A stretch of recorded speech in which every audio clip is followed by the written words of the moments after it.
Pacifica Radio, I'm Christina Onnested.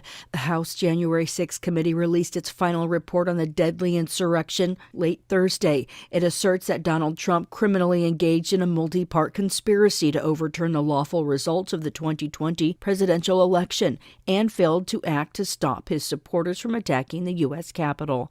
The 814-page report concludes an extraordinary 18-month-long investigation. Christopher Martinez has more. The House committee report said the central cause of January 6th was one man, former President Donald Trump, who many others followed. None of the events of January 6th would have happened without him.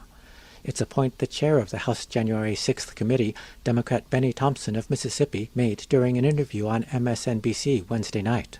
January 6th, had it not been for the encouragement of Donald Trump, would have never occurred. It would have been the normal transfer of power that we do every 4 years when there's a presidential election. House Speaker Nancy Pelosi gave her final Speaker's Weekly press briefing, where she praised the committee for its work. 117th Congress began with a violent assault on our democracy. And now we hear its conclusions. We have a vital roadmap ensuring justice will be done. And that this won't happen again. A group of Republican House members issued their own January 6th report Wednesday. It barely mentions former President Trump. It mainly blames the attack on failures by the Capitol Police, although it does include a key finding that staff within the Sergeant-at-Arms office emailed that January 6th was Pelosi's fault. I'm Christopher Martinez. A massive Arctic cold front has led to freeze warnings for sub-zero temperatures and disrupted flights ahead of the holiday weekend. President Joe Biden has urged people to heed freeze warnings. Dangerous and threatening. This is really a very serious weather alert here. And it goes from Oklahoma all the way to Wyoming and Wyoming to Maine.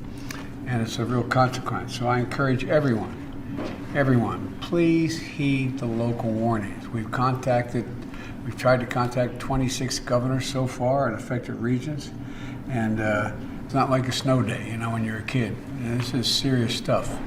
And my team is prepared to help communities. Tens of thousands of flights have been delayed this week, according to FlightWare.com. More than 10,000 flights are delayed as of this morning. More than 5,700 flights have been canceled.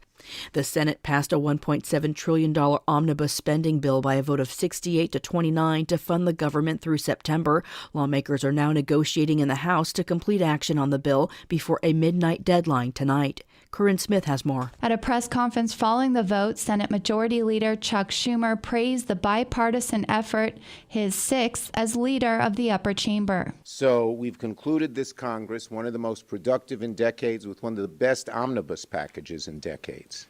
Senators passed 8 amendments, including requiring employers to make accommodations for pregnant and breastfeeding workers, restitution for 9/11 victims, and allowing states and local governments to spend coronavirus relief funds on infrastructure. We funded the government with an aggressive investment in American families. Earlier this week, senators were in a gridlock over border restrictions. In the end, senators resolved the impasse by voting on 2 dueling border amendments. Both were defeated, eliminating a major headache for Democratic leadership, pushing the bill through ahead of the shutdown deadline. Democrats and Republicans agreed on the omnibus spending bill that boosts Pentagon spending by 10% to $858 billion, including almost $45 billion for aid to Ukraine and NATO allies.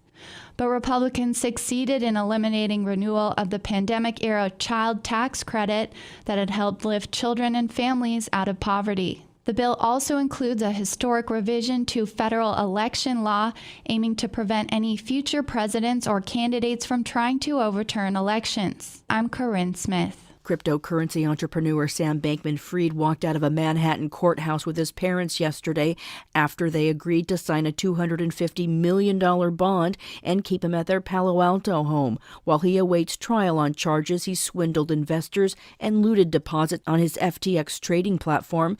The Biden administration says Russia is now getting indirect military support from North Korea to bolster its war efforts in Ukraine. Sagar Magani reports. Mercenaries from the Wagner Group have been fighting fighting in Ukraine alongside Russian troops, which is now turning to North Korea. National Security Council spokesman John Kirby. Last month, North Korea delivered infantry rockets and missiles into Russia for use by Wagner. Sagar Magani, Washington. In the UK, thousands of border staff have gone on strike and will remain through the holiday weekend as travel increases. At issue is pay. They say a proposed 2% pay raise is not enough as inflation nears 10% in the country. It's the latest sector to strike, joining nurses and ambulance drivers in recent days. At least 3 people are dead and 4 wounded in Paris after a gunman opened fire outside a Kurdish center. The suspect, a 69-year-old man, had tried to attack a migrant camp last year. Investigators are assessing whether it was a racially motivated crime. I'm Christina Onnested, reporting for Pacifica Radio.